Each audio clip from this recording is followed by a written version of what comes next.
Hi everyone, आज चलिए हम पढ़ते हैं definite integration of modulus function, यानी कि मॉडुलस फंक्शन का इंटीग्रेशन कैसे करते हैं उसको हम समझते हैं। उससे पहले मॉडुलस क्या होता है उसको हम देख लेते हैं। तो मॉडुलस क्या होता है उसको हम देखते हैं। F of X equal to mod of X, ये हमारा मॉड ऑफ एक्स है। ये क्या करता है आपको, अगर एक्स ग्रेटर देन 0 यानी कि एक्स पॉजिटिव हो तो वो सिंपली क्या करेगा, पॉजिटिव साइन का मल्टीप्लाई कर देगा, यानी कि ये एक्स ही देगा। अगर x निगेटिव हो यानी कि x लेस देन 0 हो तो आपको क्या मिलेगा, माइनस एक्स, यानी माइनस का मल्टीप्लाई कर देगा। ठीक है, जैसे कि मेरे का कहने का मतलब ये है, एग्जांपल से आप समझिए इसको। देखिए अगर माइंड में हम 5 डाल रहे हैं तो आपको सिंपली 5 मिलेगा। इसका मतलब इसमें क्या हुआ है, 5 था, बाहर से भी पॉजिटिव साइन का मल्टीप्लाई करके यहाँ पे लिख दिया गया। उसी प्रकार से अगर -3 डाल रहे हैं तो यहाँ क्या होगा, -3, अब बाहर से एक साइन माइनस, यानी कि ये 3 हो जाएगा। तो ये मॉड का काम होता है। ठीक है, अब चलिए इसका इंटीग्रेशन कैसे करते हैं उसको हम देखते हैं।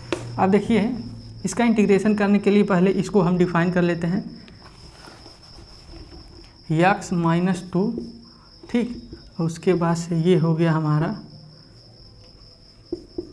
x -2 कब, जब x -2 ग्रेटर देन और इक्वल टू 0 हो। ये -x2 कब, जब x -2 लेस देन 0 होगा। अब जान रहे हैं इसको, आप इसको यही मैं बात कर रहा हूँ। इसको जब सिंप्लीफाई करेंगे तो आपको सिंपली क्या मिलेगा, x ग्रेटर और इक्वल टू 2, और इसको जब सिंप्लीफाई करेंगे आपको क्या मिलेगा, x लेस देन 2 मिलेगा। ठीक है, अब देखिए इंटीग्रेशन हमको ये करना है तो आप सिंपली क्या कीजिए, यहाँ i लिखिए, ठीक। अब उसके बाद से इसको 2 पार्ट में तोड़ लेते हैं, 0 to 2, यहाँ पे देखिए 2 आया है ना, इसलिए यहाँ पे 2।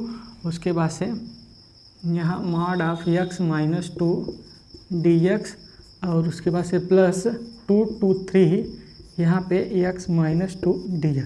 अब यहाँ से आप देखिए 0 to 2 में, यानी कि x ग्रेटर और इक्वल टू 2 के लिए ये हमारा आ रहा है, यानी कि ये हम यहाँ पे लिखेंगे।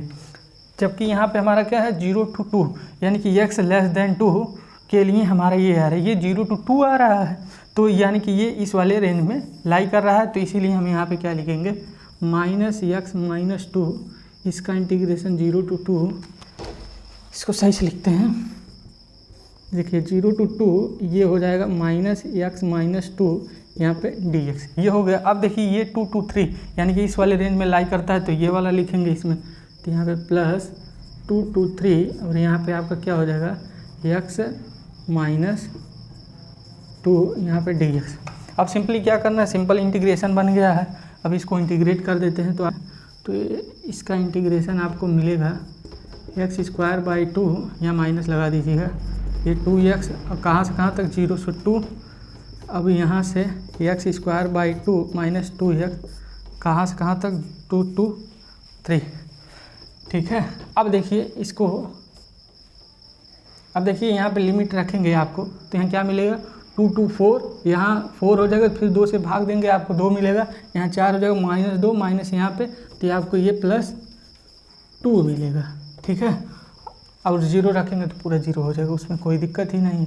अब यहाँ प्लस, अब देखिए 3 यहाँ 9/2 हो जाएगा, और यहाँ आपका क्या मिलेगा, 3 दूना 6, यहाँ 6 मिलेगा, फिर यहाँ माइनस होता है। अब यहाँ पे करेंगे 2 to 4, इसको बड़ा कोष्टक कर लेते हैं। ठीक है, 2 to 4, यहाँ 2, यहाँ क्या आपको मिलेगा, 4 मिलेगा। ठीक, अब सिंपली इसको सॉल्व कर देना है, तो आपको क्या मिलेगा, यहाँ पे देखिए -2 हो जाएगा, ये +2 हो जाएगा। ठीक है, +2 + 2 4 हो जाएगा, यहाँ 9/2 - 2, यानी कि आपको क्या मिलेगा, 5/2 आंसर मिल जाएगा। तो इस प्रकार से इसका इंटीग्रेशन होता है। ठीक है, देखिए ये 2 क्वेश्चन हैं, इनका उत्तर आप कमेंट बॉक्स में लिखिएगा। अगर कुछ भी इसमें ना समझ में आ रहा हो तो आप कमेंट कीजिएगा, हम वहीं पे रिप्लाई कर देंगे। Thank you.